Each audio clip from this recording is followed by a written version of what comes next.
proposed project pertaining to the Larchmont Golf Course. I'm County Commissioner Dave Strohmeyer. I'm joined by County Commissioners Juanita Barrow and Josh Slotnick. And we'll open with just a few introductory remarks by myself, some housekeeping, and then we will transition into some other items that I will tell you about in just a moment. So to begin with, as you can see, probably if you're joining via Microsoft Teams, this is a wildly popular topic today, and has generated a tremendous amount of public interest and public comment over the past number of weeks that this has been on the table. Just to be clear, what we are discussing today has not come at the end of any sort of large public process reviewing how public recreational open space lands ought to be used or redeveloped in the Missoula area, but it comes to us by way of a developer proposal. This is not generated by Missoula County. There are a few outcomes that could come out of today's meeting by way of decision by the Board of County Commissioners. If this was to proceed forward in terms of any sort of due diligence process, just so everyone knows, the developer included, we would probably be looking at a minimum of a year perhaps out. It could be a year or more to get through a full-on due diligence process, which may or may not align with project proponents' goals. In terms of some housekeeping, I'm going to be fairly draconian today. We have 1 hour. We have a hard stop at noon. And what that means is that we will begin with Emily Brock from Missoula County, who will provide a 10 or 15-minute overview of not only the project, but also what it would take by way of county staff and resources to do due diligence to answer additional questions. If we proceed beyond today, we'll probably take about 5 minutes to hear from the project proponent, the developer. We'll take public comment for about 15 or 20 minutes, and this is where the draconian nature of my chairing of today's meeting is going to come into play. Take no longer than 3 minutes to make your comment, preferably less. We've got a ton of people here today. Try not to be redundant, and if you go beyond 3 minutes, you risk being cut off. We'll then spend the balance of the meeting with the Board of County Commissioners asking questions and making perhaps a decision as far as next steps go. I hope that we can come out of today's meeting with some greater clarity as far as where this is going. The three possible decisions that we would make today would be, first, we could decide to take additional time and additional public comment and schedule a follow-up meeting to today's meeting. Secondly, we could direct staff to proceed with additional due diligence, and this would likely occur in a couple of phases. Emily Brock will describe this, but it would most likely include an initial fatal flaw analysis followed by a more in-depth period of due diligence, and we'll hear what the costs and benefits and opportunity costs are associated with that. And thirdly, we could decide to halt any further investigation on the matter. So with that, Emily Brock. Good morning. Can you hear me? Yes. And Emily, I'm sorry, before you dive in, just to let folks know, you can certainly have your cameras on. We are recording this, so if you would like, you can certainly also turn your cameras off so that your image is not recorded for posterity. But when you speak, please do turn your camera on. And when it comes time for public comment, raise your hand in Microsoft Teams. If you're joining via Teams, I will call on you in the order in which you raise your hand. If you're calling on the phone, I will queue you up and ask for phone callers to comment. Unmute yourself using *6, and I'll call on you. Well, actually, I won't call on you. Unmute yourself and state your name for the record and make your comment. So with that, Emily. Good morning. I hope you can still hear me. Yeah? Yes. Good morning. So we're here today to discuss and gather direction from the Commission on next steps for a proposal by a local housing developer to build housing where the county-owned Larchmont golf course currently sits. The proposal is by Blue Line Development and calls for a land deal where, in exchange for 152 acres at Larchmont, the county would obtain 157 acres off of Highway 93 South, where a new public golf course is proposed to be developed. But housing is unsuitable because of floodplain issues. To set the record completely straight, the county is quite aware that the two parcels are not of equal value, so any deal would certainly need to account for the difference. The proposal is at its beginning stages. We need answers to several legal, civil, and financial questions before we can seriously pursue it. Today, I'm asking the commission to decide if it wants to dedicate further staff resources and commit funding to perform the initial due diligence or fatal flaw process. In other words, do you, commission, want to spend time and money to determine whether this project is even possible? If the commission decides to move forward with the fatal flaw process, and if the project is found to be physically, legally, and financially possible, I propose the county then pause for a gut check with the community before we commit to project development, which will take significant resources by both the county and the developer, including golf course design and master planning for the existing Larchmont site. So this gut check could be in many forms.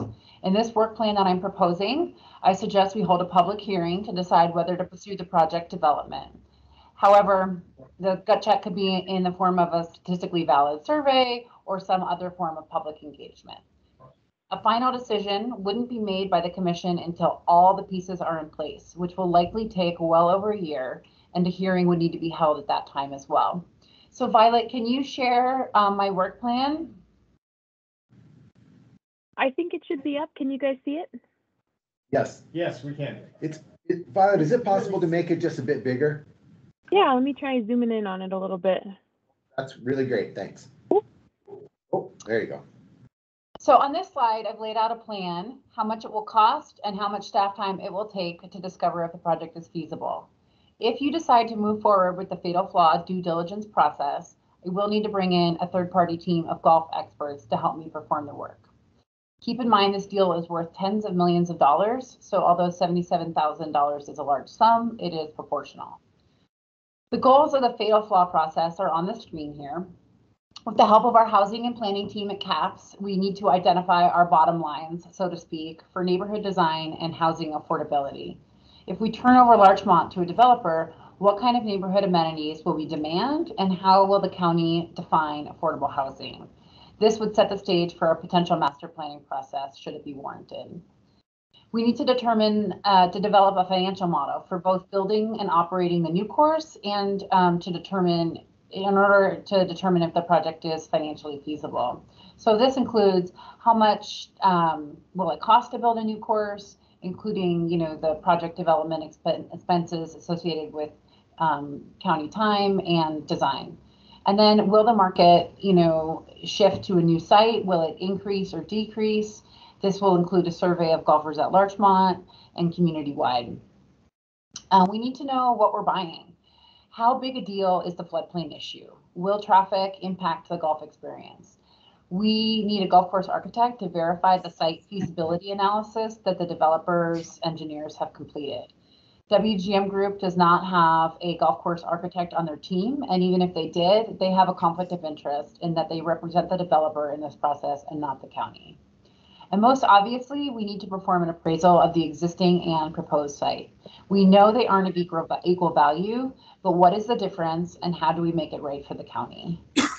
One box checking step that we need to take for the land exchange would be to notify Fish, Wildlife, and Parks of our intent to explore acquiring additional acreage to relocate and expand recreational opportunities afforded by the Land and Water Conservation Fund monies that helped develop Larchmont in the first place.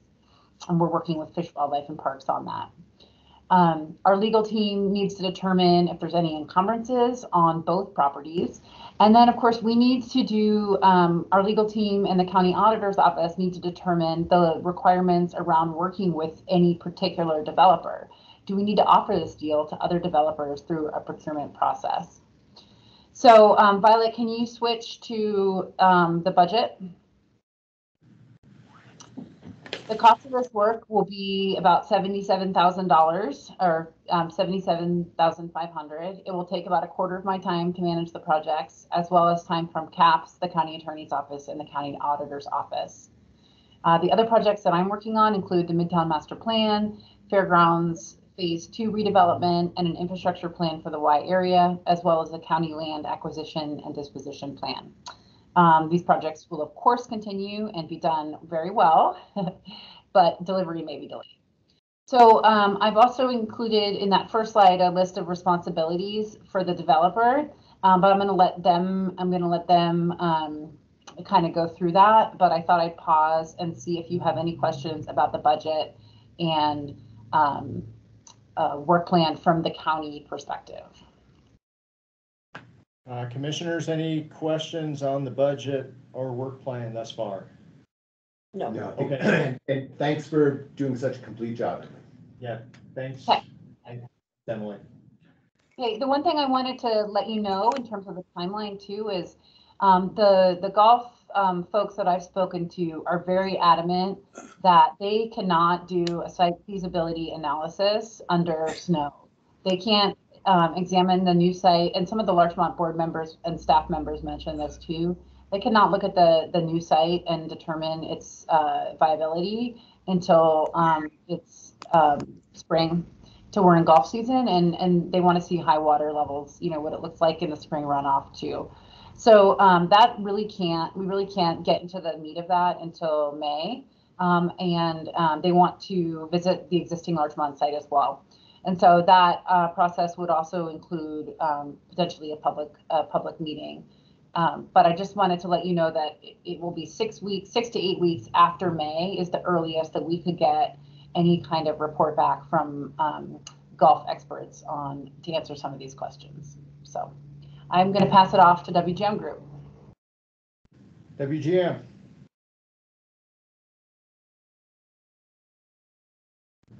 Do we have a representative from WGM on the line? Thanks, everyone. Can you all hear me? We can. If you could introduce yourself, please, that would be great. Perfect. Good morning. I'm Jeff Smith, a principal engineer with WGM Group. We're a planning and engineering firm that's been in Missoula for over 50 years. We've been involved with the creation and construction of a good number of the neighborhoods in Missoula County over this last half century. Thank you very much for the time and for the discussion before us today. Here today representing Blue Line Development. Blue Line is a Missoula-based firm with a mission first and foremost to create affordable housing opportunities for underserved populations. They bring decades of experience and successes creating affordable housing by leveraging their core competency around local, state, and federal funding sources. Our community is in the midst of a significant housing crisis. The chart on the top of this page illustrates the connection between housing supply and housing costs. And as you can see, the relationship between supply and cost is almost linear. The housing supply in Missoula is far below a healthy level, particularly at the workforce housing level. There aren't enough homes available for purchase that are affordable to people making at or below our area median income. The recent Missoula County Housing Action Plan puts a point on this issue we're facing and provides a great resource and tool chest for taking action. I'll discuss how this opportunity fits within the framework of the action plan a few slides from now. And Jeff, just to be clear, you've got about 5 minutes here, so budget your time accordingly, please. Thank you. This proposal aims to address the housing crisis for Missoula's current residents in a meaningful way. It's a big, daunting idea, and I'd like to emphasize here again, we would not have brought this proposal forward without first having a location to facilitate a new golf course. That future golf course site shown here is about a mile away from Larchmont as the crow flies, just across the Bitterroot River. This plan focuses on development of workforce housing with the goal of creating homes Missoula can afford, while ensuring employers have the ability to hire and retain adequate employees so that businesses can sustain and grow, creating economic benefit for the community as a whole. As Emily described, there are a number of actions needed to vet this opportunity to determine whether there are any fatal flaws on the legal, geographical, and financial fronts. If this opportunity is given the chance to proceed to the step of initial due diligence, the development team will perform due diligence around sewer, water, transportation, floodplain, groundwater, environmental considerations, and utilities. Also complete a cost-benefit analysis for the housing and commercial developments, assessing both pro forma performance and weighing the benefits around home ownership for Missoula's workforce. Public outreach to stakeholders in the community and our local agencies will be conducted as well. Missoula County Housing Action Plan lays the foundation for a sustained investment in housing affordability with the goal of ensuring a community where every family has a home they can afford. Goal number 1 in the draft plan is to use the county's toolkit to increase housing production with a focus on affordable housing and development occurring more densely than it has in the past in areas with access to infrastructure, transit, retail centers, and to reduce environmental and other impacts to growth. This opportunity represents the best, meaningful, and efficient solution our community has to accomplish the goals of the Housing Action Plan. 6 tools identified in the toolkit here provide a great framework for evaluating the merit of this idea. We'll go through those very quickly here. Tool number 1 in the Action Plan toolkit, strategically invest in the infrastructure needed to enable residential development. Perhaps the most effective investment in infrastructure comes when we increase the utility of our existing infrastructure, which this idea does very well.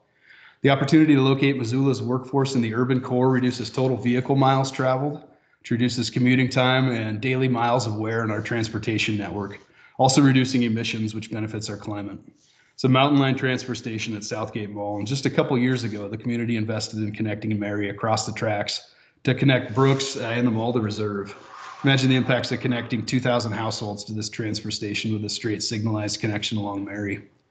Also imagine the increased utility of the Reserve Street Ped Bridge with a neighborhood on both sides of it rather than one only. Tool number 2 in the toolkit, seek new locally controlled funding sources to build dedicated affordable units. Blue Line Development's a Missoula-based firm with national expertise in building affordable units. They have a core competency in leveraging local, state, and national funding sources towards this goal.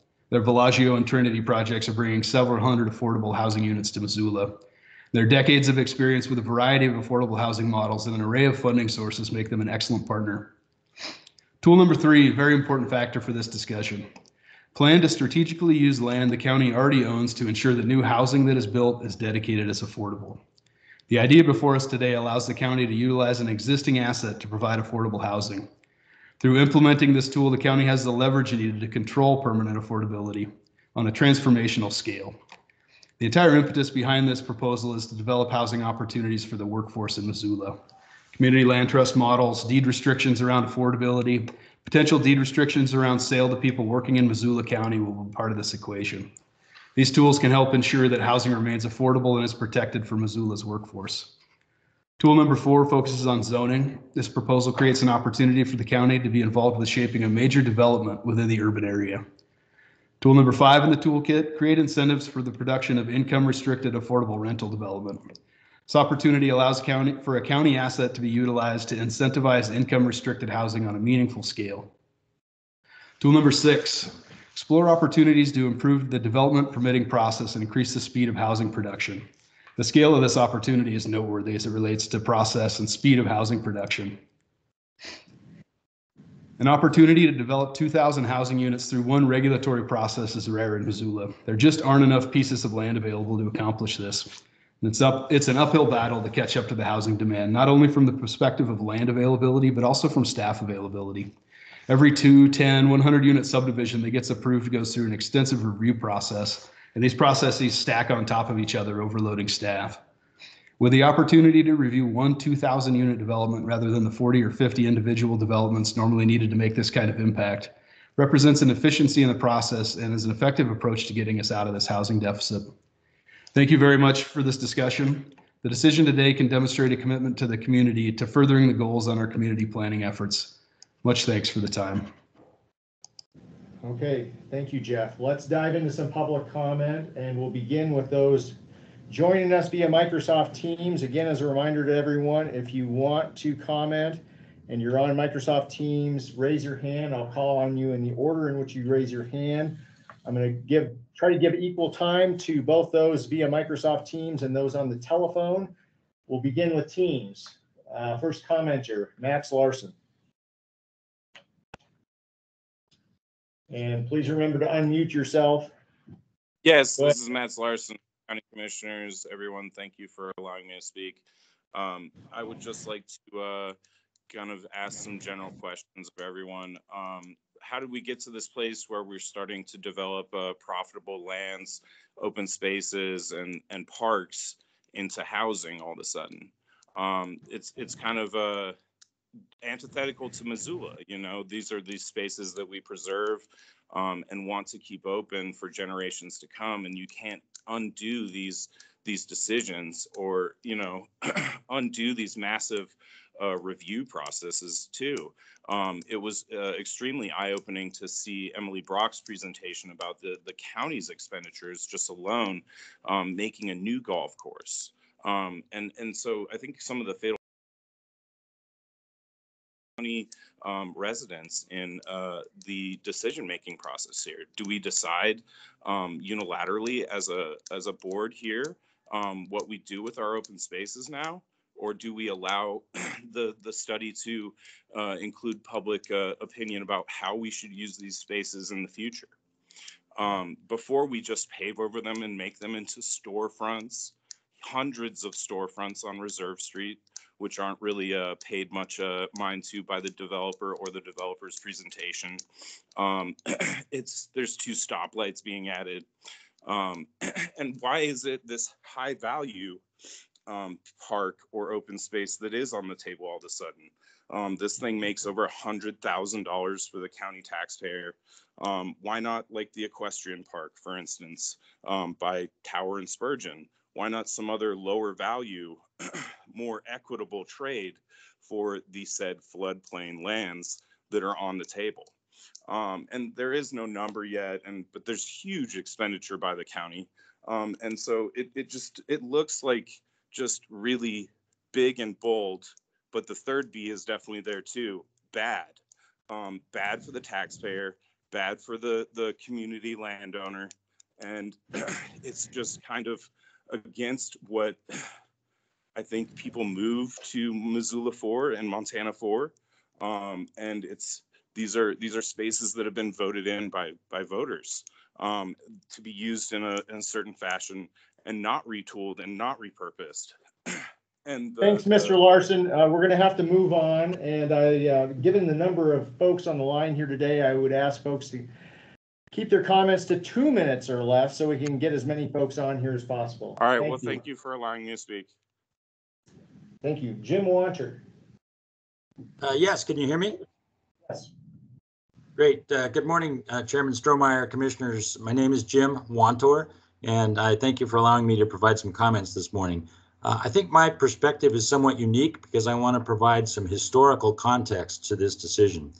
First of all, I was born and raised in Missoula. I now live in Arizona, but I travel back to Missoula and play golf at Larchmont every summer. Larchmont is a beautiful golf course, and it's a great asset for Missoula County. The historical context that I'd like to share this morning is that my father was Ed Wantor. He lived in Missoula for over 40 years. As a matter of fact, he worked in the Missoula County Courthouse. He was a court reporter in the 4th Judicial District for many of those 40 years. Most importantly to this discussion, Ed was an original member of the board of directors of the Missoula County Golf Course from 1979 to 1983, approximately. As part of the board, he was also the chairman of the opening day committee on June 4th, 1982, when Larchmont first opened. After the activities of that day, the group played a round of golf, and my dad was in the first foursome that played at Larchmont, and when he birdied the first hole, he recorded the first birdie ever recorded on Larchmont Golf Course. But most importantly, when he was on the original board, the board considered many locations for locating a Missoula County-owned golf course. They were very interested in a parcel of land that was south of Missoula along the Bitterroot River. They had an environmental impact study done in the late 70s, early 80s, and that study revealed that the land was in a floodplain. So the board debated the merits of putting a golf course in a floodplain back at that time.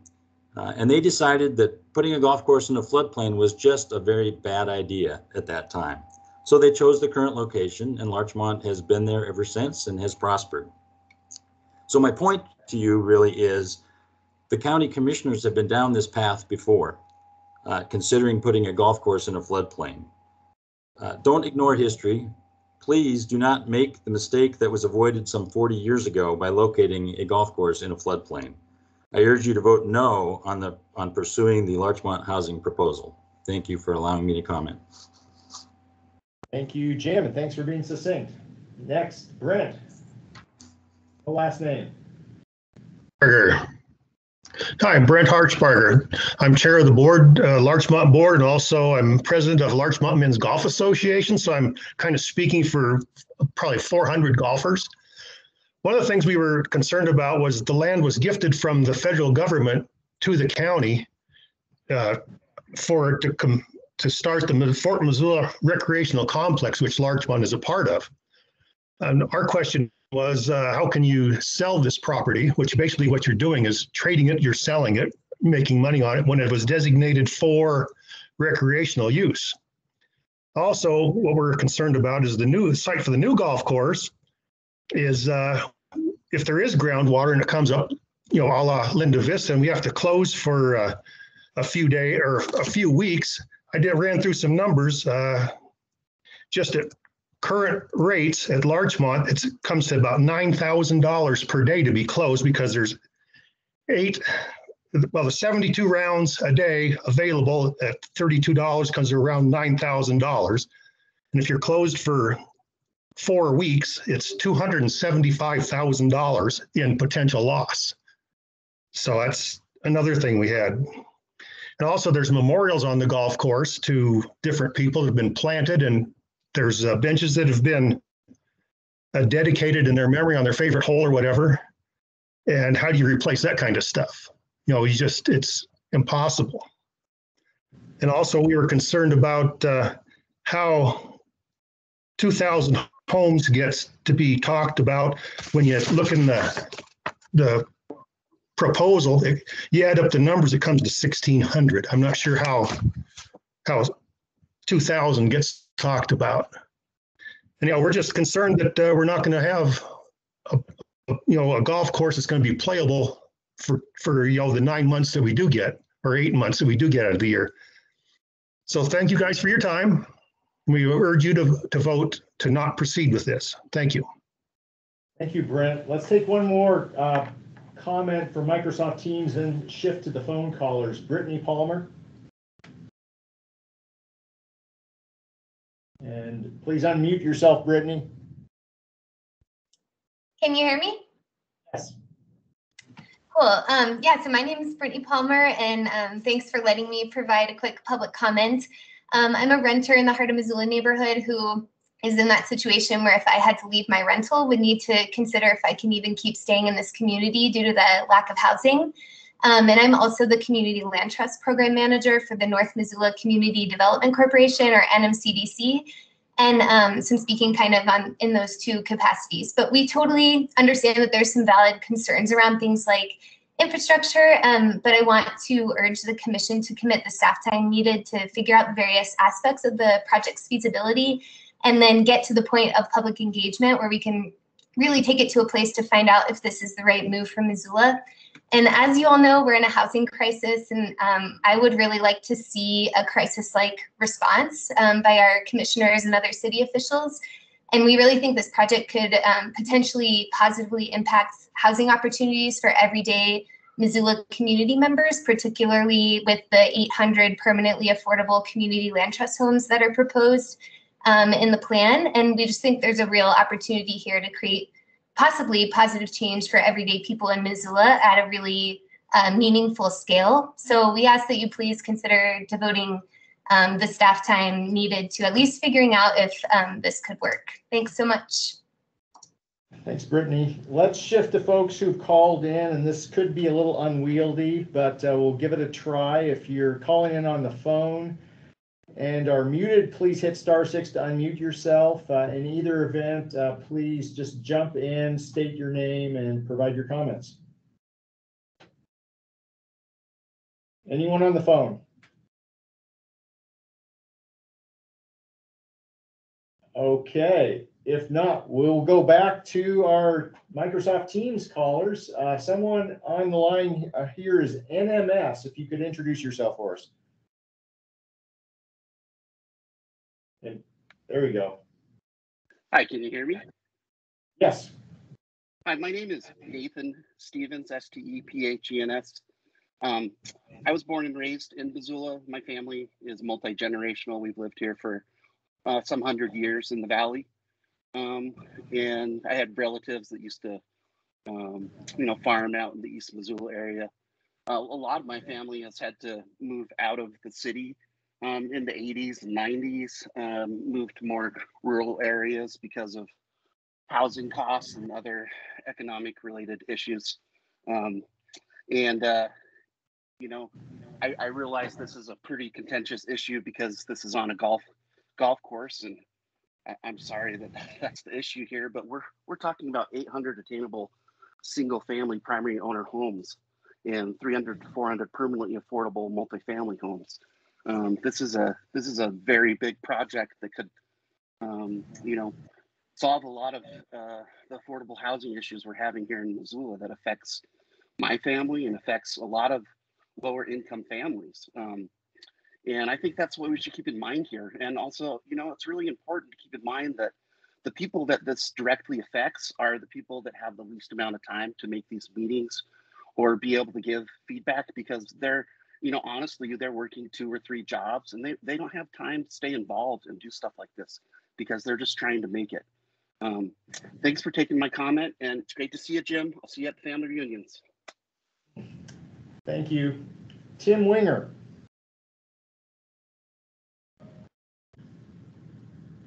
These are, okay, I just unmuted.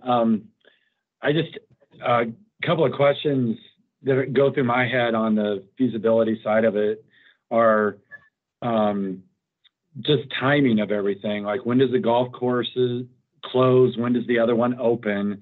And when is occupancy ready for the first residents to, you know, when the residences start becoming occupied? It seems like, you know, if the golf course remains open until the other golf course remains open or opens, it seems like that might be 4 or 5 years, maybe 3 or 4 years down the road. And I just, for the feasibility side of it, I don't know if those things can be determined real quick and maybe there's less time, because in 4 or 5 years, I imagine there will be a hefty amount of houses and dwellings built in that time.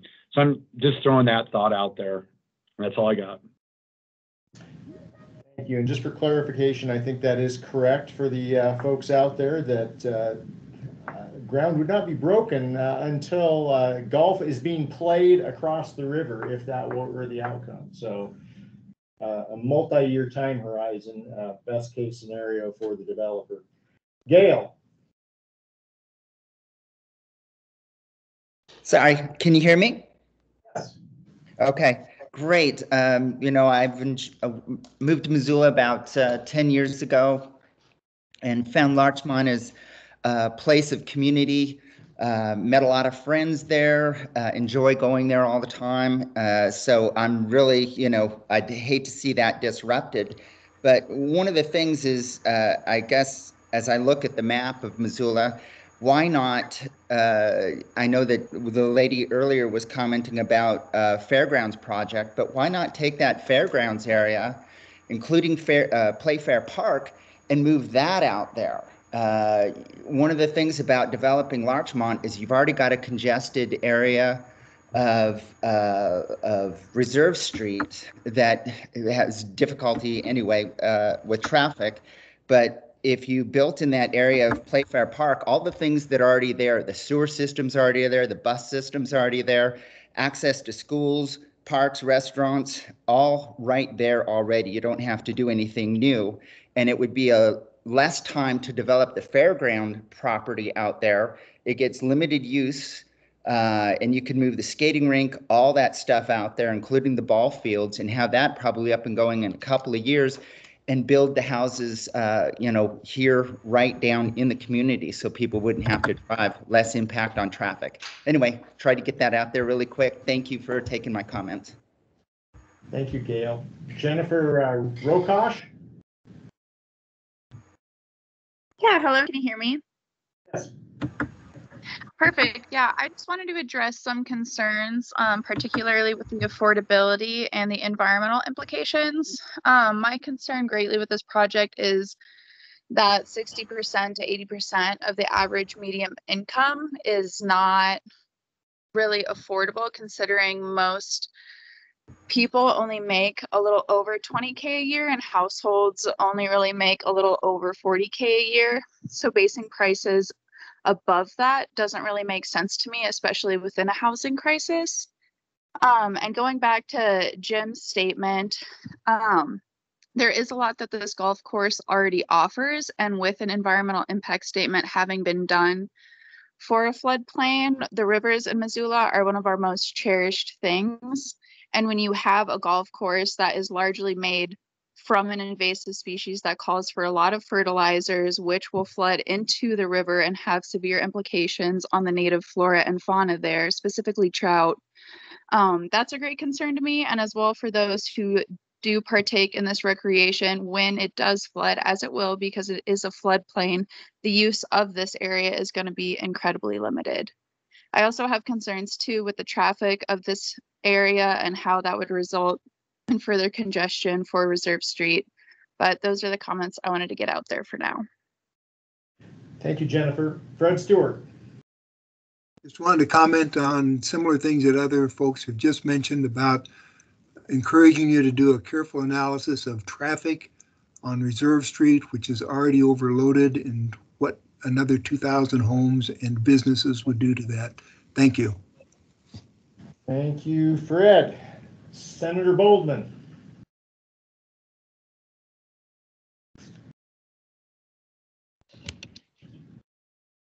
Hi, Commissioners. Can you hear me okay? Yeah, go ahead. Oh, yeah. So good morning. Thanks for your service. I'm Senator Ellie Boldman. I've represented the folks of Missoula County for the last 12 years in the Montana Capitol. I usually try to stay in my lane of our state and county service, but the housing crisis and the workforce housing crisis is by far the #1 issue in the last 12 years of our shared constituents. And I just wanted to share that, please make no mistake, this is a crisis. It's a crisis of equity, of the environment, and of truly our business community. And so I just wanted to make 3 very quick points.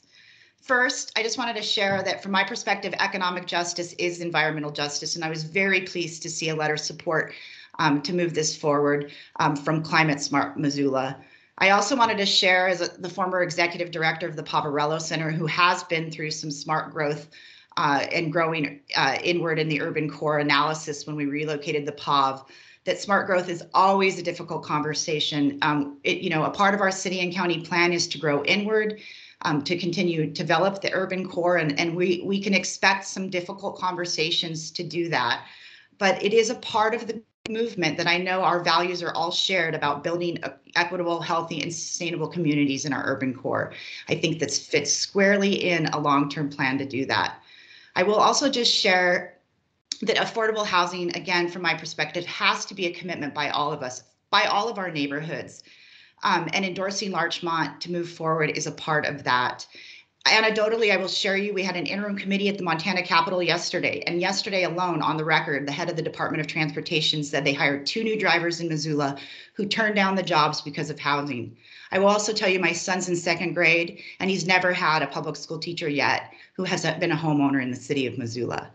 So with that, I'll just share something you already know, that 70% of our shared constituents rate affordable housing is the #1 priority. This is a transformative change. If you look at an aerial picture of our community, this is the place we can do it. This is a real opportunity for our future. And so I just hope that we can continue to take a look at this, move it forward, and make a commitment of leadership to our whole community. So thank you. Thank you. And it looks like Councilwoman Harp, you're going to have the last word before we go to commissioner discussion. Heather? I appreciate that. Good morning, commissioners. My name is Heather Harp, and I have a couple more weeks as a city council person. And I have to say, from the very first days of my term, the idea around development has and always will remain the most contentious issue, because it is so ingrained in ourselves about housing. This will not be an easy issue, I know, for all of you to consider, but I would recommend that you proceed forward with the proposal. You don't know what you don't know. And I think there are a lot of unknowns that our community is struggling with that comes out of this proposal. And I think you would be well positioned and it would be highly reasonable to take a look at all the financial and economic trade-offs and environmental trade-offs that are being made for the sake of housing. To Ellie Boldman's point, housing is our community's #1 issue, and day in and day out, I hear that from a wide range of constituents. Republicans, Democrats, and independents alike all care about housing because they see their own kids not being able to afford here, and we're trying to figure out ways that we can make room. And I just highly encourage you to continue to look at the proposal, dive deep into it, because that's where you're going to get your questions answered. Thank you. Thank you, Heather. And we know lots of other folks want to comment. There's becoming some level of redundancy. I think we get the message and have a sense of the multiple ways in which folks have concerns or questions about or are supportive of or opposed to this project. So let's shift to commissioner discussion questions. I have a bunch, but I'm aware that I've talked too much too often. So I'd like Juan to go first and then I'll do mine. Yeah, I appreciate the thoughtfulness of the comments, not just on the Teams recording, but the thoughtfulness of the comments that we've received to BCC and to our own inboxes. That's refreshing. I think that also speaks to the gravity of this proposal. Larchmont is a gem, and it's not just a golf course. This is a community asset that is really special, and so I think that the importance of Larchmont and the boldness and the opportunity that this project is proposing require further consideration. And so because Larchmont is so important and because this proposal is so big, that I feel that we can't just out of hand say, no, we're not going to look at this anymore, or no, we need further discussion over today's meeting. I feel like we're in that middle bullet that you proposed, Dave, the where's the fatal flaw there? And like Councilwoman Harp said, we don't know what we don't know. And I think it's worth it to invest in, $77,000 or $77,500 to find out what we don't know. And it's going to take a year and a half, 2 years, whatever. And then we might say no. And that's the developers. I mean, that's the risk. Well, I'm going to put one card on the table before you ask any questions, Josh. I actually am prepared to say the opportunity costs are so great and the benefits so questionable as to pull the plug on forward moving. I totally get it in terms of possible more due diligence, but I also don't want to lead anyone on to invest more time and energy and money into a process that will likely lead to the same result that I'm inclined towards today. But I think you've probably got some questions that might help clarify this for us. So Josh. Yeah, and Dave, thanks for your candor, and Juan, thanks for your insight. That was, both of those things are really needed to be said, and I appreciate that you said them. So I have a few questions, some for our guests and some for our staff, who I appreciate being on the call. So I'm going to just try and go quickly because we don't have much time. So Jeff, first from Jeff from WGM. Are you still with us? I'm sure you are. I'm here. Thanks, Jeff. Hey, thanks, Jeff. So first, Jeff, thanks a lot for incorporating our housing plan into your presentation. That was really smart and definitely helped shine some more light on why this thing is worthy of thinking about. I appreciate that. My big question here is thinking about the timing piece of it. And Dave said this well, that I personally can't imagine doing this unless tons of things have to happen. But one of the set of things that is under the unless is golf continues on seamlessly. So it's hard for me to wrap my mind around from a development perspective that you guys could build all these houses, put in all the infrastructure, buy the land, and get a golf course built and have it pencil out and work out timing wise. And so could you just describe to me how the timing and the dollars would work so this this development could actually happen? Yeah, thank you for that question. You know, there are a pile of unknowns and questions to answer here. The process that we had outlined in our initial proposal letter identified some steps to get to where we had the answers to those questions, and the next step's what we're talking about here now, and that is an economic cost of both redevelopment of a golf course and development of homes, including the infrastructure of that economic analysis. So there are a lot of unknowns to answer. I think Commissioner Strohmeyer's comments around the timeframe of the golf course firm that up. So now we've got to fill in the rest of the pieces and see how it fits. It'll take time from both our sides and the third party consultants that Emily mentioned to get to the bottom where we've got an answer that we can feel allows us to make a good decision for our community. So we need the data to make a good decision there. So am I wrong saying you don't know yet if this would pencil out and even be worth the developers attempting to do, given development costs, cost of building a new golf course, and the timing that is essential for the community? I would say that we have a partner in the equation in Blue Line that has a unique core competencies towards developing affordable housing projects and dozens of projects that have been successful. So I think that we're in a unique position with a local firm that has national experience to answer that question. But you're right, we don't know the answer now, and that would be what we accomplish in this next step together. Great, thank you. Follow up Please. So just to follow up on that, Jeff, do you and your client fully understand that part of determining this time horizon is that there would be no down of the current Larchmont golf course until you have another course fully functioning across the river? We hear that loud and clear. Okay, I just want to make sure that's on the table. Okay. Yeah, go ahead. Thank you. Proceed. So next question's for Emily Brock. Emily, I recognize that you had public engagement as part of your process of evaluating this, and as Mr. Larson pointed out, that's super key to something on this scale. Could you describe what the public engagement process would be like as part of your work plan?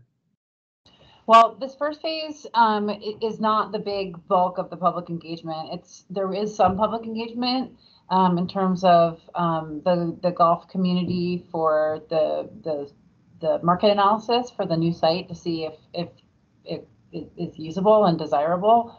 But if we really, the fatal flaw process doesn't have as much public engagement. The public engagement would really, it is very expensive, and is certainly a lot more expensive than $77,000, and would come through a process for master planning the Larchmont golf course and for master planning the existing housing neighborhood at Larchmont and for designing a new golf course. So that would be obviously a huge endeavor. And that's why I want to do a gut check this summer after the fatal flaw process with the community, and that gut check would be in the form of a public hearing. And so we can do either, it doesn't have to be a public hearing. There are other alternatives that are more expensive, but a public hearing is one way we could do that gut check with the community this summer. So there's different levels of engagement. I hope that answers your question. I just think Juan was saying, this is such a big, bold, giant kind of thing that we really would want to make sure we're carefully gauging what the public is thinking. It's hard for me to wrap my mind around having one hearing being enough of that. No. One hearing would be to start. So this, in my mind, is $77,000, and I know that it is a lot of money. I certainly don't personally have $77,000. Is just the beginning to see if it's like doing if you're going to buy a house and you wanted to have an inspection of the house. And sometimes you have an inspection of the house and it doesn't go well and you're out that money. And that's just part of the sort of fatal flaw deal. If there are no fatal flaws, then we would have a public hearing and that would kick off public engagement for project development. And the project development process would take many, many months and also cost more money. Okay, thank you. So, and to add on to that, just so that everyone's clear, the 77,000 is just through the fatal flaw analysis? Yes. Okay. Emily, can you put your slide back up that shows the breakdown of the 77,500? Eat this next 9 minutes here. Oh, never mind. It's 9 minutes. Go, keep going, Josh. That's okay. All right, so I can't remember when it was, a year and a half, a year ago, 2 years ago, COVID kind of has bent time a little bit. We were successful in getting $13 million to help develop a really large chunk of land in the build area. Now we're calling it the Swatupcane area. And I wanted to hear from Shane, hopefully Shane's still on the line, and if we can also from Andrew Hegemeyer about when we could see that area developed and how many units of housing are we looking at? And this, again, we were able, because this is such a big chunk of land, as Jeff was talking about the master planning process, we are and have been able to go through a master planning process. So Shane, when can it happen? And Andrew, how many houses? Yeah, and I'll be brief, Josh. We're in the process of completing the first phase of the Mullen build projects, and that obviously builds some roads and sewer and water systems and infrastructure. With the full build out, just with developments that are occurring today, subdivisions that are planned and subdivisions that have already been approved. The city shared with me there's over 2,800 units that are or would be available for development, but that doesn't mean they happen right away. I mean, I think that ranges over a span of probably close to 15 to 20 years, but that's what's available potentially right now. And I'll let Andrew touch base on kind of the bigger picture out there. Andrew. Hi, Commissioners. Andrew Hagemeyer with Missoula County Community and Planning Services, planner. I was project manager with Tom Zavitz, a planner at the county or the city, with the master plan and rezoning process for the Mullen area, the Swatupcane master plan. And that plan envisions 6,000 housing units in that area between Broadway and Mullen Road, just east of the airport. Currently, the city, as Shane just mentioned, has permitted in some way, either preliminary or final approval of about 20, I think what Shane said, about 2,800 units. So there's still quite a lot of units to be permitted on the horizon over the next few years. However, the permitting of the units doesn't correspond with the actual building of the units. There is builders don't, if they get a 400 unit subdivision approved, don't build 400 units all at one time. They phase it and build a handful of units, maybe 10, maybe 20 units every year, depending on the capacity, their capacity to complete those builds and all the overall community infrastructure to support development. Okay, so basically you guys are saying we could see 6,000 units there and it could take 15 to 20 years. Is that correct? Yeah, that's, I think both Shane and I feel that way. And that was sort of the projections we were looking at over the master plan process. I guess where I'm getting at this is, in this moment, as many have noted, we are undoubtedly, absolutely in a housing crisis.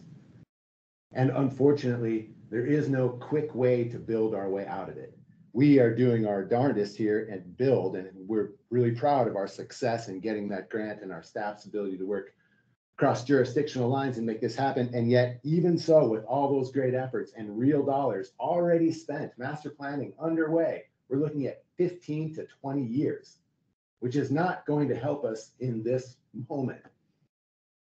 I'm concerned that we're conflating putting housing at Larchmont with solving the problem we are all living with in this moment. It's my concern. Not quite sure where to go with that, but I just wanted to say it out loud. Well, it's certainly my concern also, and as I expressed to Blue Line, the developers, months and months ago when I first heard about this project, we'd be at a very different place today if those who love and cherish Larchmont, and I totally get it. I have served on the Larchmont board for a number of years in years past. I totally understand the value of this place other than simply being a potential site to redevelop for something else. We'd be at a very different place in this discussion if the golf community and those who cherish and love Larchmont as a public asset were of the mind that we could have a win-win and create a new facility somewhere else if there's that level of dissatisfaction with the current facility. So I'm somewhat disappointed with the presentation today from the project proponents in that it rightfully focused on the equation of housing, but had nothing to add in terms of recognition of this as public land and what it's currently being used for. So that's part of the equation. I also for curiosity, went through the decision matrix that some of us worked on earlier in the week by way of a strategic planning exercise for Missoula County to help with decision making. Some of the questions that we pose to ourselves and we'll try to pose into the future when we make major decisions are, first off, does it help with justice, equity, diversity, and inclusion? Well, it's a mixed bag here from the standpoint of housing, potentially, but also something that never or infrequently comes into discussions is equity when it comes to recreation and access and use of recreational facilities. This is a public golf course. And I think having served on the board and knowing the budget of the golf course, recognize that it offers something that other similar golf courses do not offer across the area. Does it help with livability? A mixed bag. It's uncertain on that front for me. Does it have community support? Somewhat of a mixed bag. I would say skewed heavily towards those who don't want to mess with the golf course and obliterate this asset. But I totally get those who are proponents of this also and looking for opportunities for housing. Public trust.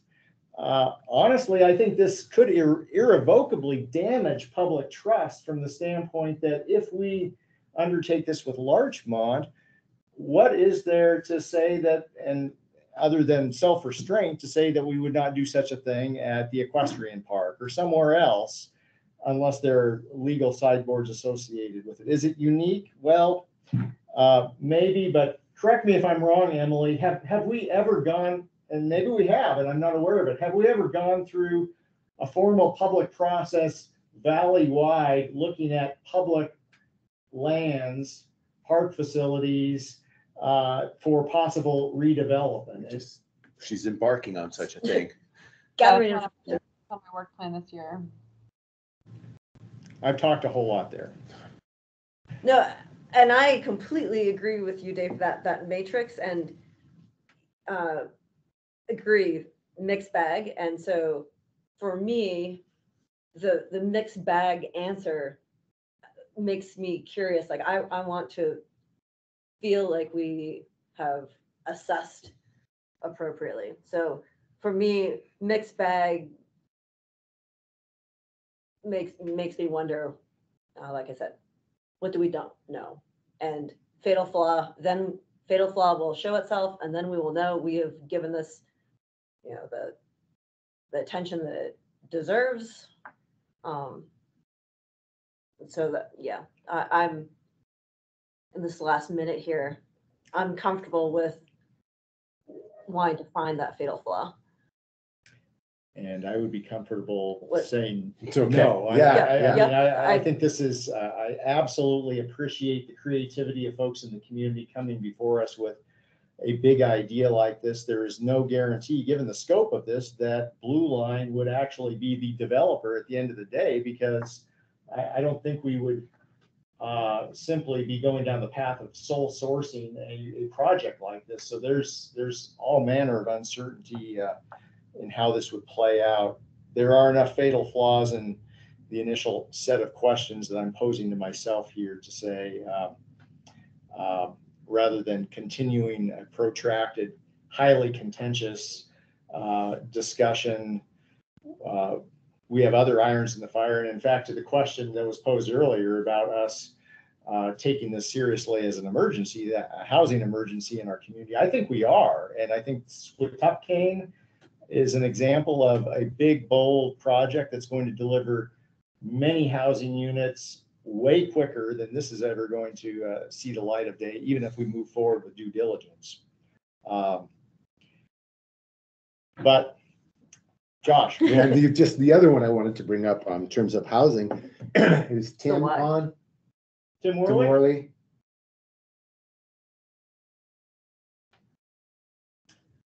Maybe not. Maybe not. Hi, commissioners. I am on.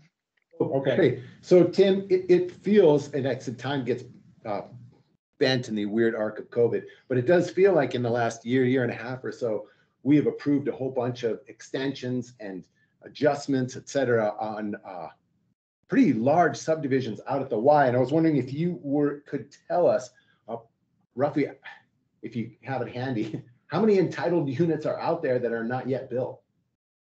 It looks like we have 491 lots and approximately 617 total dwelling units, because we do have some multifamily lots that are entitled out there. And most of these projects are in preliminary plat approval, so there's some filing and infrastructure requirements that would have to be met before houses would be built, but those are the numbers that you're looking at out there.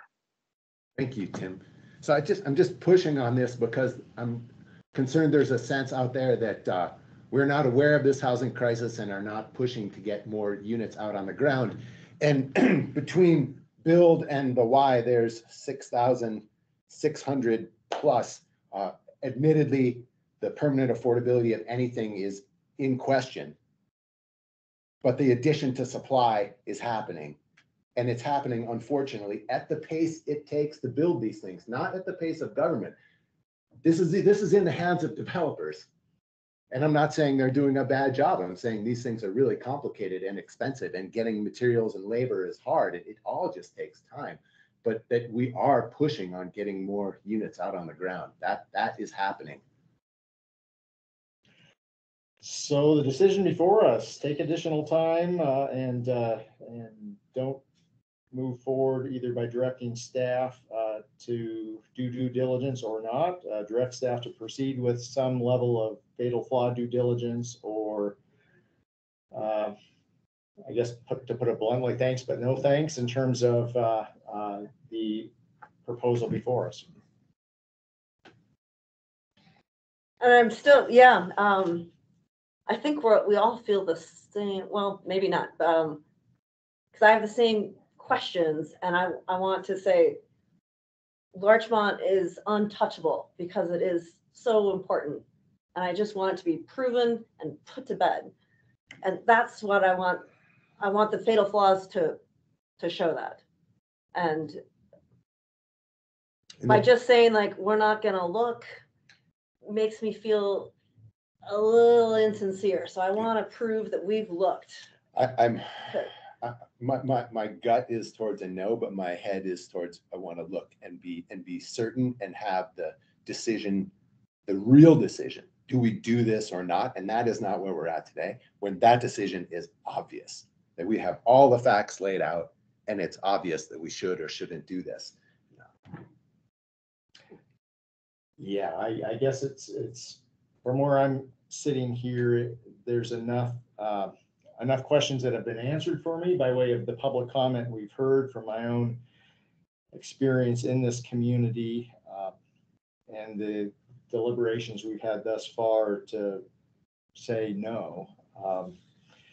Emily, where would the money come from for this initial phase of due diligence? Chris is going to answer that question. Chris?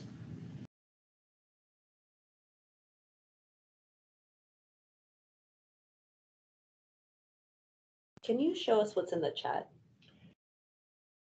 Chris, are you out there? Well, I can tell you that I heard from Andrew earlier today that we do not have any money in any funds and it would have to come from reserves. Yeah, sorry, commissioners, I couldn't unmute there. Okay. What Emily's saying is correct. We would be taking this out of reserves in order to fund it. Okay. Commission, is there enough uncertainty in your mind? And I guess what are the questions that remain out there through the due diligence process that you think would be deal breakers? What I was getting at with Emily earlier is that we could go through our own due diligence process and completely have lost sight of the forest for the trees, and that I have not heard anyone, unless I'm mistaken, I have not heard Blue Line or WGM speak to whether they've approached the country club or have been looking to other public lands in the Missoula Valley for a project until such a time as we've taken that larger view of assessing all of our lands for what the ultimate use and purpose ought to be. We're focusing on one parcel here that just happens to be a Missoula County property that ability to make a decision on. So and I'm not hearing, Emily, you talk about our due diligence process, including a larger community-wide look at how this property stacks up against any other place that could be potentially suitable for residential development. No, my focus is exclusively on this proposal. But in focusing exclusively on this proposal, I mean, won't we have to, fully ask these questions? Like, I don't think so. I mean, no, we can't. What about? Yeah, we heard a couple. Sorry, Emily, go ahead. Emily.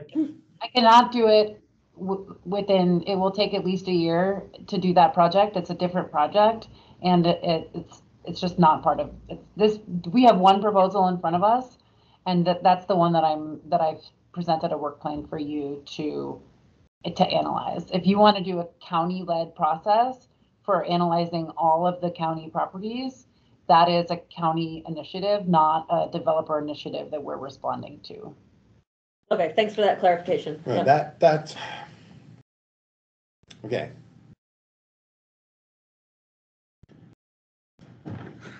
This is really hard, No, and it's why we're here. And I don't good. want anything. Just saying the obvious. This is a great discussion too. So I'm really trying to think thoroughly about this. I would really like to have the information you're about to embark on in hand, Emily. Not just this proposal, but the entirety of county lands, and not sparing anything scrutiny. I mean, unless it's got an easement on it and it's forever protected, let's not spare that ground scrutiny. Could we? Somebody brought up Playfair. I don't know if the city or the county owns Playfair, but as an example. So we can do that. We can do that project, but I think that then it's a thanks but no thanks on the proposal in front of us. They can come back to us in a few years after we've done that project, but it's not a parallel process. We have to say thanks but no thanks. Emily, I got that. I totally got that.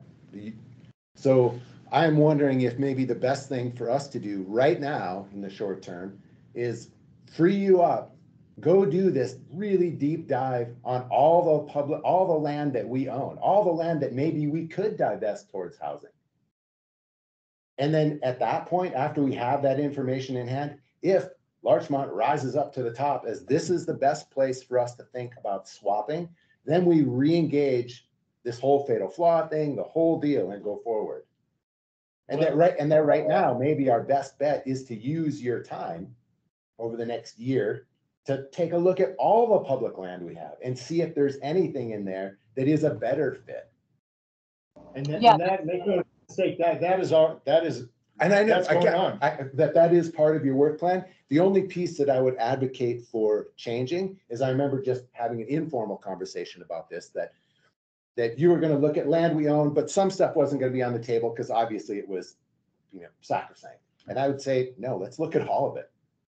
Yeah. Unless it's a buildable, it's, you know, super steep or something. Anything that could accommodate a house, let's look at it and come up with a matrix for how we decide. And then at the end of that, if Larchmont rises to the top, this is a place we should look at for housing, then we re-engage this process. And I totally appreciate Jeff Smith's professionalism and thoughtfulness, as well as the intentions and thoughtfulness of the developers. And yet they are not the only developers and only engineering companies in the world. So if a year from now, a year and a half from now, we come back with actually this other chunk of public land is the best place, we can open it up and they can take a crack at it. Or if we get to that spot and say, you know what, we should look at that Larchmont Riverside deal, they can come back then. Larchmont isn't going to go anywhere. But that also means that Larchmont may rise to the top if we do this real analysis of all the land we own. Well, the Yeah, other in an ideal world, we would certainly do the land and all of our land the countywide land analysis first. It's just a matter of what kind of crisis you think we're in and how reactionary do you want to be to this proposal. Emily, you're totally right. And I believe the crisis is absolutely real and we need to be taking steps today. And I'm fully aware that if we were to say, let the bulldozers go to right now on Larchmont, we're still looking at 15 to 20 years to see that whole thing built out. And we're already looking at 6,600 plus units that are on that same time horizon. That doing this right now, if we were to be like, do it, we're not going to meet the housing need we're facing in this moment. That's going to require something else that we have not yet stumbled into. Well, and the worst case scenario is that we end up with a solution to a problem that is, it's a problem, real problem right now, but the solution at Larchmont is multiple years out in terms of time horizon, many years out. I'm still not entirely certain that the developer is okay with that. We have additional housing stock that we have invested a great amount of time and energy into that is underway. Switupkin, that's in the pipeline. We are taking a somewhat, I think, myopic view if we're just focusing on Larchmont to the exclusion of other county-owned parcels that ought to be considered alongside of it, which I think is what you're suggesting, Yeah. Josh. But what I'd also say is that we have the city that ought to be a partner at some level because there are similarly situated and used properties within the city limits, recreational properties, that ought to be at some level, even though it's outside of our jurisdiction. I see no reason why a Playfair ought not to be factoring into our overall assessment of what properties within the urban core ought to be used for. And have they done those assessments at all with the focus of internalizing and the focus inward? I don't know as it relates to open space because I feel lands like or that's a parklands. little bit what's unique about this question is where Larchmont is located close to services and city core, whereas Swipticane and Y is much farther out there, and it's a different type of development than what's being proposed. And Blue Line's focus and Blue Line's skill set is this attainable housing and high density and multi, trying to hit all those, the variety of housing stock that we're seeking and that kind of urban center. And so that's what is curious, but I agree that we need to look at all of our options. Well, why don't we do this? What I'm hearing you say is that you'd prefer for me to continue with my plan and my project to analyze all of the county assets. Obviously, the city is not part of that project, although I'll invite them to join me. And then we can, after we do that, we can see if Larchmont rises to the top, and we can do this work plan that I presented today. We can do that later as a part of a sort of another project. And yes, these developers may walk and the swap may not be on the table, but we will still be able to do the analysis in terms of what we want for affordability and for neighborhood design and what our goals are for a project like this. And, you know, I think also we need to take this into context of what's happening in our county growth policy and rezone and our work efforts at the Y, where that is our, you know, jurisdiction. And we do have plans for enabling smart growth and planned neighborhoods in that area. So I'm hearing you say that you don't want to move forward on the work plan that I presented with you today. You want to focus on Emily, hang on, please. So just want to throw one other thing out. And I totally hear what you're saying, Juan. I think you're right about what Larchmont offers in terms of proximity and what Blue Line brings to this in terms of density, et cetera. And if we can find, let's say you do what we're hoping you'll do, this really deep dive analysis of all the land that the county owns, and we find some other places that might be really good for housing. Given that we own the land, we are in the driver's seat, and we can RFP for it that we want a development done, and we want it done with a whole bunch of permanent affordability. We can say exactly what we want. So this is not our last chance to engage with Blue Line, and they are a great company, and they are not the only company in America that works off long-term housing tax credits and can do this type of development. So I don't believe that this is the one and only opportunity to do a larger scale development with permanent affordable housing. I think we can do that. I just am not quite convinced that Larchmont is the best chunk of county land to do that on. And after Emily goes through this process, she will come back to us and say, actually, this is the best piece of land to do that on. And you know what? It might be Larchmont, but it also might not be Larchmont. Well, and yes, I would be inclined to let Emily and any of the county staff who she'll be partnering with on this to do their thing, the space, the resources to do that effectively, to do that thoroughly, which would be I think the proper sequence. The other piece though, housing is not, and I fully recognize it is a crisis, but it is not the only value at stake.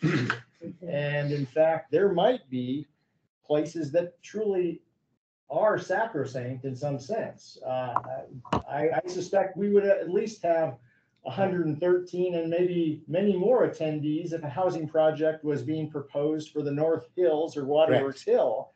And that's in close proximity to the urban core. There are places up there that are flat enough to develop, but I think this community has said, absolutely not. That is a cherished asset. Don't even consider that. So I think, Emily, in your investigation of county-owned real estate, I think we need to factor in the full array, and I know that you will, but just to emphasize it to the group here on the phone today, we are going to be looking at the full array of values and aspects of the resources out there. I want to just add to this, the fact that we've made those choices as a community is part of the reason why we're in a housing crisis, not because those were lost development opportunities, but because having these spaces has increased demand to be here. These places make living here wonderful. And the reason why we're in this crisis, I believe, is because so many people want to live here. I just want to add to this my concern around attempting to build our way out of it. And 6,000 plus units looks like we're giving it our darndest that we're trying to do that. We're trying to meet national demand with local supply, which can never fit. I'm concerned we will never, ever be able to build our way out of this. We're going to have to figure out some other type of intervention so that the rise in wages actually parallels housing costs, or we bring down housing costs through some type of other intervention we have not yet invented, so they more parallel the rise in wages. I don't believe we are ever going to create enough supply to reduce demand to bring prices down, because we're attempting to meet national demand with local supply, and those things just don't fit. We're going to have to come up with some other way to get at this. And that does not mean we will not keep trying to build houses, hence the 6,000 plus units that are in the pipeline that we have facilitated. So to bring us back, and we are 20 minutes over when I thought we might get out of here, but I'm not terribly surprised. It was totally worth it. Are we good with directing Emily to continue with her due diligence process that she's already looking at county-owned assets and land? And I would say leave, if I may, no piece of county ground unconsidered. And as part of the considerations, we need a category for community support, levels of sacrosanctness, who would be displaced, et cetera. Not just, is it flat, close to a sewer? Are we clear on that, Emily? But that's been her. That's been that's been I know. her I'm job sorry. I have from the beginning. saying the same thing over again. But I mean that doesn't answer the question that's really before us. She's the question is before us. We will not move forward with the due diligence process for Larchmont until separate from looking at everything else. Personally want to go through this process and then let's meet up and if we can select the best chunks of ground for development where we remain in the driver's seat as to what that development can be, fully knowing that Larchmont's on the table. Emily has her hand raised. Emily, were you wanting to jump in there? Yes, I propose that I come back to you during budgeting and bring a plan forward with a real budget proposal that can fit into our budget and not go into reserves because I have enough money to start the basic level of project for the county analysis. But for doing what you're saying, Josh, it's going to take a bigger effort. And so I'm going to circle back in June is what I'm hearing from you. And we'll go through it won't let me talk and you talk at the same time. So does that work? Yes. Yes. And now I've come around to take it. We're back to the first bullet that I was like, no, we're not going to do this. But now I'm comfortable with take the additional time to get the information that we need to again fully to. And if we're in the space where we're considering divesting public land for development, we're going to choose the best public land. Yes. And remain in the driver's seat in doing so. Absolutely. So for everyone's edification who's out there, if you're wondering what just happened, we're not sure. We already have a lands evaluation process underway looking countywide at county-owned parcels, assessing what the highest and best use ought to be for them. Originally, some parcels were taken out of the equation as kind of prejudging that they might be sacrosanct. What you're hearing from us today is that for the purpose of being as exhaustive and complete in that analysis as possible, we are lumping in every single parcel of county-owned land and evaluating it by a whole host of various criteria. We are not going to move forward today with the idea of doing this two-phase analysis of Larchmont independent from anything else that we're doing. So we will not be moving forward with the work plan and fatal flaw analysis that Emily started out with, but we will be continuing with and probably expanding to some extent the analysis of countywide public. Sounds like definitely expanding, given what Emily was saying about budget, if I got that right. Does that sound correct, Emily? Yes, I'm proposing that we take a step back and we absorb this into our regular workflow. And I come to you during the budget cycle and ask you for the funding that's needed for a project rather than going into reserves and being reactionary to this proposal. And rest assured, there will be ample opportunity for public input and comment once we assemble that full list of county properties and are looking for input on how each of those ought to be used in perpetuity going forward. So we really appreciate everyone taking the time, not only today, but coming up to today to offer their input. They're thoughtful. As Juanita mentioned earlier, we've received a great deal of very thoughtful and insightful input. We thank the developers at Blue Line and WGM for being willing to offer up a very large scale and bold proposal. We're just not at the point sequentially to be able to move forward with that independent of a more comprehensive analysis. Yep. All right. Thanks, everyone. With that, yes, Emily? I just wanted to say thanks again. And I'm glad that Blue Line came forward and That's why we had this meeting, was so that we didn't waste time and resources on something that didn't feel quite right to you. So we will talk later. We'll move it, we're going in another direction, but I really wanted to thank WGM and Blue Line for their bravery and for creativity at this point. Absolutely. Yeah, you're here to that. Okay, thanks everyone. We'll be adjourned.